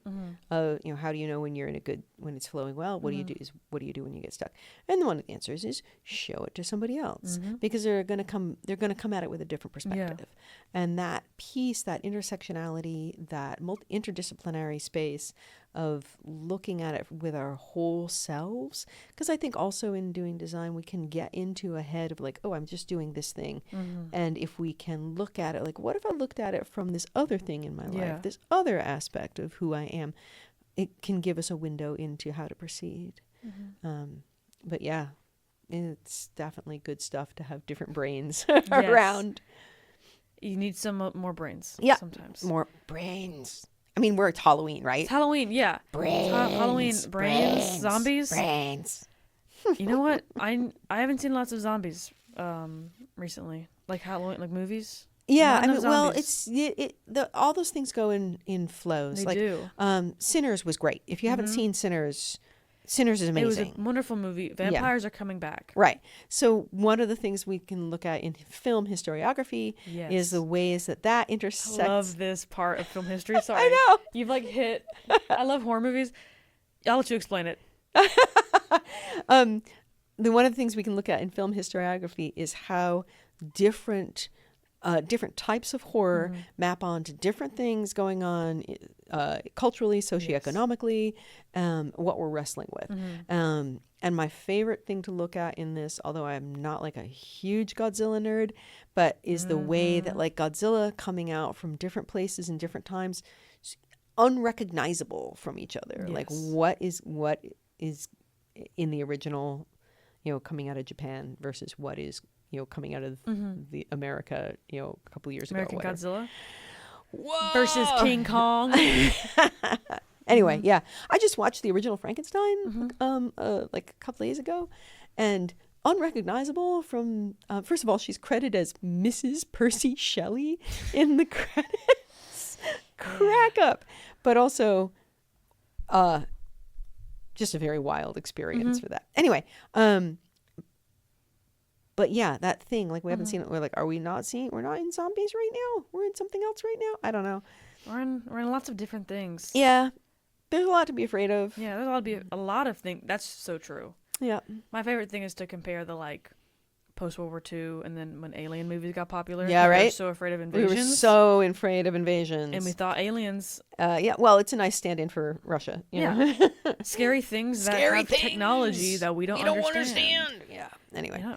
And then we, like, you know what, like we spent all this time, all these years, all of these movies about like how horrific it would be if there was a super virus in the world. Yeah. And like what if that happened and it was horrible, and then the triumph is the world comes together and fights it, and like we had a freaking chance. We had a chance, and then we were like, we're too selfish. Yeah. Like, some people. Well, we're gonna make money off this one. Yeah. So yeah. Anyway. That isn't. Yeah. Politics Zombie coming movies. through. Sorry. Zombie. There is a separate thing from zombie movies, which is virus horror, right? Yeah, and viral horror. Yeah, this is a different podcast we're doing right now. I know we had a film podcast a while ago. Maybe that is what we're now doing. Yeah, all right. Film is design, absolutely, and it also is interdisciplinary in the way that you're looking at, because you're looking at visual design, sound design, set design, costume design, makeup design, hair design. An actor who has to deal with all of that. Oh yeah. And speaking of Frankenstein, the new Guillermo del Toro. Yeah, cannot wait. What's his name? Jacob Elordi had to sit in the chair for 19 hours for that makeup. Oh Lord. But they designed that makeup and they put it on him, and now he has to create Frankenstein monster. Sorry, I just called him Frankenstein, which I know he's Frankenstein's monster. Okay. That's okay. Everybody does it. That's just true. It's Frankenstein. I know it's the doctor. Yeah. But it's just like, it's easier to say the monster is Frankenstein. Yeah. Sorry. That's all right. We all know. It's all good. And then it's the bride of Frankenstein, but that's marrying the monster. True. And not the doctor. Right. So this is why they and the son of Frankenstein, same. You know. So they did like somebody, not Mary Shelley, and like the conditions under which Frankenstein was written.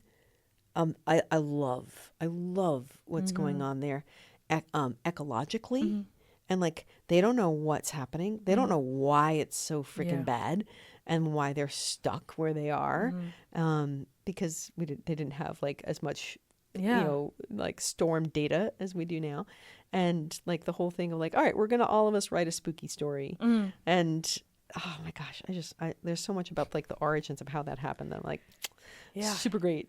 Yeah. Anyway, next question. Yeah. Halloween. Spooky. This one's kind of leads. I wrote these in an order, so obviously it connects to the last one. Yeah, but of course. What part of the process feels most instinctive, and then which parts feel more deliberate? In doing game design? Because sometimes in my head, Yeah. some things are instinctive about games and how they're played. Yeah. Like rolling for damage. Sure. Because you won't know how much that punch is going to hurt. Yeah. But some things are not as instinctive, but still need to be there. Yeah. Like, no, actually, initiative is much more instinctive. Yeah. Because you got to know what order people are fighting in. Yeah. I mean, not in Powered by the Apocalypse. Oh, sorry. But in D&D, yes. I've played D&D for a long time. I and did I have too. that in my mind. I'm right there with you. And I need to play more get games. It. Yeah, that's fine. That's cool. But it's a really good, like, what's instinctive and what's not, because part of it is, are you designing how far from what you're currently doing are you designing, right? Are you hacking something you like to make something you love, or are you trying to assemble something whole cloth from nothing, which is so much work because you're literally trying to crack open the world and put something new in the world that's never been there before. This is perennially impossible, right? It's something that we all want to do, but everything comes from everywhere else, right? All of the little things that we've done in our entire life and have influenced us and we've experienced in our entire life show up in the practice of our craft to produce our art. That said, like, what comes easy and what comes hard, what feels instinctual and what feels like something I have to really study and like and craft. For me, in my design, and I know that some of my like role-playing game design colleagues will be like, ah! For me, mechanics are instinctual. I don't spend a lot of time like worrying about the mechanics exactly or fussing with them. I think about like, what story do I want to tell? What conversation do I want people to have? And then what randomization system, whether it's cards or dice or, flip open a book and, the third line down, fourth word in, or whatever, whatever randomization tool I use or tensioning mechanic I use, like a Jenga tower or a stacked deck. And once you get to like the ace of diamonds, the game is over, whatever, however I do that, that is in service of how I want the experience, how I want the conversation to be structured, and the time, like flow of time and the social footprint of like, all those things. And I might be wrong. I might have to like try a time or two. Like, here's what I think. Nope, don't like that. Put that part back on the shelf. Try a different part. Yeah, that'll work. I like in my game 1001 Nights that has this whole dice mechanic where you gain dice for there's just a whole it's very cool, it's complicated. Ask Dr. Friedman about it. It's fun. You and your friends would have a blast with it, I bet. Probably.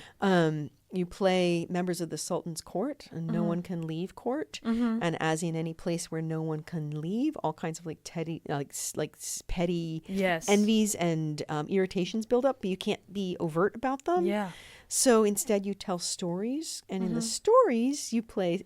So you have a courtier character, and in the stories, you play a second character, and then you can be as overt and rude and flirtatious as possible, because it's just a story, and it's super fun. And the places where I have to be really thoughtful and like really spend a lot of time thinking about the design of it is in support of that conversation that's not mechanics, and then tons of the technical writing of like, how do I break this down enough? How do I think at a granular enough level to be like, okay, you have to do this and this. I can't just say, and then you do the thing, that's not going to work. Yeah. And it's a place where a lot of games can fall down. And I like, there's video games that do that too. And I'm like, oh my goodness, I really want to love this game. Yeah. I really want to play this game, but you've made it so that I can see the puzzle I need to solve. But I went about it in a slightly different order, and now I'm stuck and I can't solve the puzzle. Yeah, soft locked. Yeah, it's like so freaking annoying. And I'm like, nah. Happens all the time in RPGs. All the time. Yeah, in video game, like video RPGs or video game RPGs. That's the genre. Yeah. I'm thinking about every Fallout game I've played. Yeah. And then you're like, you are using your mini nuke, and someone that shouldn't die dies, and then you can't get a quest, and then okay, I'm done. I have to reload. So annoying. And it's annoying. It's really annoying. Yeah. Like I like stopped playing Skyrim when that will happen in Skyrim, right? Because I was like, look, I don't have time in my life to like know exactly what I need to do, but you want me to stand on that pixel, not that pixel. Right? Sorry, that like there's so many games where I've been like, I'm doing it right. What's the problem? And it's because I'm not like, my hitbox is not in the right spot for the game to know that I am there. Yeah. And it's like, this is frustrating because I know from a design angle, right? The people who designed that did not want that to happen. Yeah. They did not. They did not. Because what it meant is that I was like, well, forget that. I noped right out. And I like haven't gone back because it was such. Yeah. I'm like, I can so freaking think of so many games. Yeah. The second Amnesia game, a triangle that I needed to solve a puzzle flew out of the map. Yeah. And I can't get it anymore. There you go. And I can't play the game, and I'm not replaying it up until that point. Yeah. And I'm very sad about those. I also like this is another design piece, not necessarily for my tabletop board gaming design, but since we've drifted into video game design a little bit, and also it is relevant for my tabletop board game design, where I want things to collapse in gracefully. I want to put all my rules there for you if you need them. If you want like vehicular damage rules, they're there. If you want like extended like harm sequences stuff, they're there. If you want to do like, if you want to go shopping in my game, I want to have a way to do that. You have to have a shopping sequence. Right? I want to make that.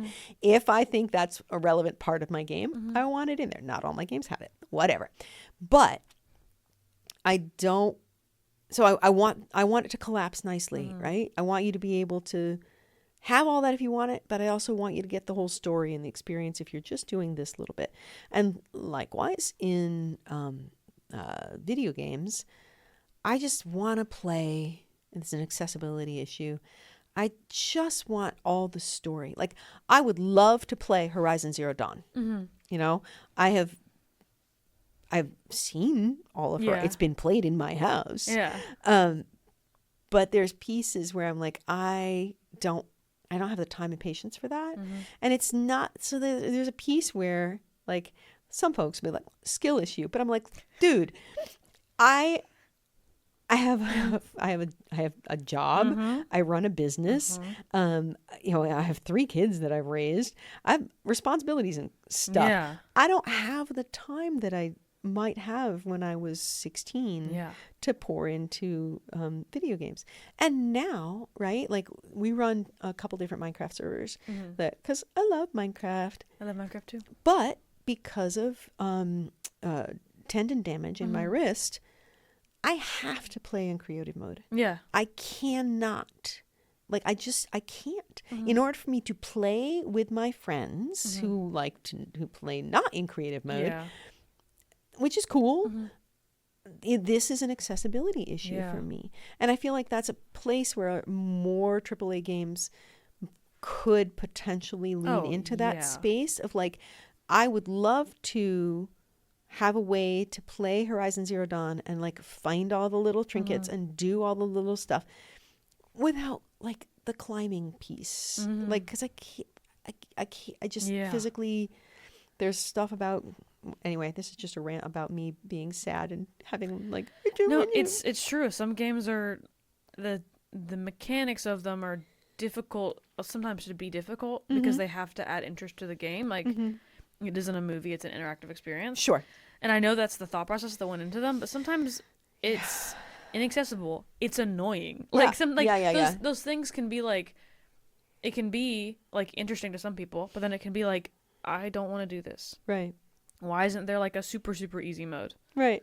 Because sometimes easy mode, it just makes me feel, I'm sorry, go ahead. Sorry. I know Elden Ring and I know Dark Souls and Bloodborne are hard games and they're hard on purpose. Yeah, that's fine. I think the stories are really interesting and I really want to play them, but I get mad really easily when I lose multiple times in a row. It's not fun. And it's not fun. It's not fun for me as a player to interact like that. And for me as a designer, I feel bad for the people who doing the design, who there are a lot of people who would be super fans of the work you've done to design incredible stories and incredible like puzzles and stuff, but they can't because they, for whatever reason, time, attention, physical ability, like all of these, the many reasons,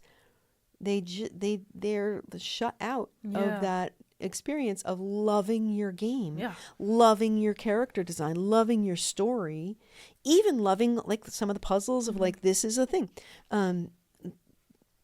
They're shut out. And that leads into the stuff we talked about much earlier about like games going through this cycle of, this is awesome and this is for everybody. Oh, that's just for, like, we're going to denigrate that. Yeah. And like the same goes for video games. Like people who are like, there's criticism that is out there about people who love video games. Yeah. Yeah. Wild stuff. I do have more questions, but I feel like we're gonna talk forever. Okay. And it has been 2 hours. All right. Well, let's just speed run the questions. So I'm gonna speed run them. Okay, good. Okay. I'm ready. What are some of your favorite mechanics? Okay. I'm a super big fan of 2d6 plus stat. Surprise, because that's what I designed for Apocalypse World. I'm a really big fan, as you can see in my games that I run, of a dice pool that is then divided into specific, you have a goal, you have a goal. You could get an answer to a question. You could be hurt. Your psychic powers could go wild. The people chasing you could catch up. Roll a dice pool and assign them to any of those boxes in the way that makes you the most happy. Love that. I like, I'm a huge fan of the fan mail mechanic in Primetime Adventures, which is a game from way back that Matt Wilson should really reissue. Yeah, that'll do for now. Next question. Lightning round. What game, tabletop or otherwise, has recently inspired you? I'm really liking, there's a game out now, it's a card game, it's called Courtiers. No, I think it's called Courtesans. And it isn't, like, courtesans is the wrong word for it because it's about court. It's not about courtesans, but I think it's called Courtesans. And you have a board in the middle that has like all the different houses and they're color coded. And then you have a hand and you're trying to like operate arrange things the best you can according to your hidden goal of like, oh, I want the house that's signifying animal is a rabbit to be in favor at the end of the game. And I want to have more of the house that's signifying animal is a deer in my hand than the person to my left. Super fun game.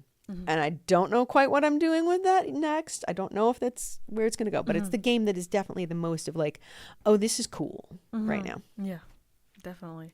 Next question. We're doing good on this It's speed the round. last one. Holy moly. I know. We were almost there, but That's all right. It's all good. What's the most rewarding part? What's the most rewarding part of doing tabletop role-playing game design? That? Yeah. Or So like, that's how you want to answer it. okay, because like I will go a different way with If that. you want to. What's the most rewarding part? For me, the most rewarding part is the opportunity to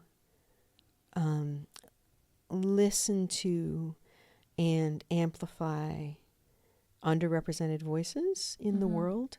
And the most rewarding part is that through Powered by the Apocalypse and people looking at the work that I've done and said, I think that's not quite it. I'm going to do something different. Or being, ooh, that's cool. I'm going to expand on this part.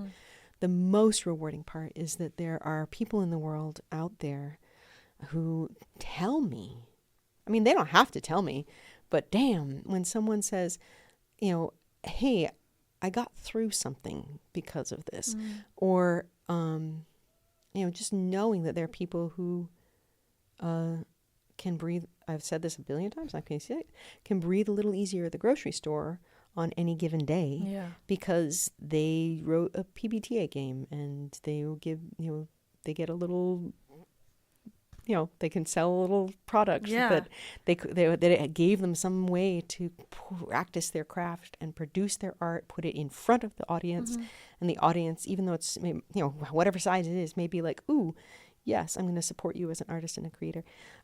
That's damn cool. I don't know. I don't know. This is hard to beat. Oh, this? Yeah. Oh. Yeah, like seriously, for real, like beyond like what I just said, which is really true, is like, a life ethic for me of like being able in my work in museums and storytelling and sex ed and game design and textile work, everything I do, of like amplifying underrepresented voices, underheard voices, of like women and queer folk and people of color and people, incarcerated people or, currently or formerly enslaved people or on and on and on, indigenous people, people living under oppression in any kind. That's awesome. I want to do that forever. Yeah. And it is like, blows my mind that leads me to be able to do things like have flown in a freaking airplane, right? It's not like I've never flown before, but it's still baffling, right? Yeah. To come down and get to talk to you, I am profoundly grateful for that. That is really cool. I'm grateful that you're here. Yeah. Because you're in my, not my I get own. to be here You're in the studio, and Yay! I'm talking to you, and it's awesome, and I get to like edit and upload this, and it's going to be great. I'm super psyched for that. I'm super psyched. Yeah. So, yeah. Yay. Is that really your last question? Yeah. Hey, we got through it. Yeah, that was my last High question. fives. Yes. Hey, thanks for listening to Type Speaks. Hope you had a good time, because I sure did. But unfortunately, the episode is over. But don't worry, you can check us out in other places. Be sure to follow the show to listen to every new episode, or listen back to some old ones. Check us out on Instagram at TypeSpeaksPod. And remember, always keep creating and always stay curious. I'll see you next time. I've been Rae.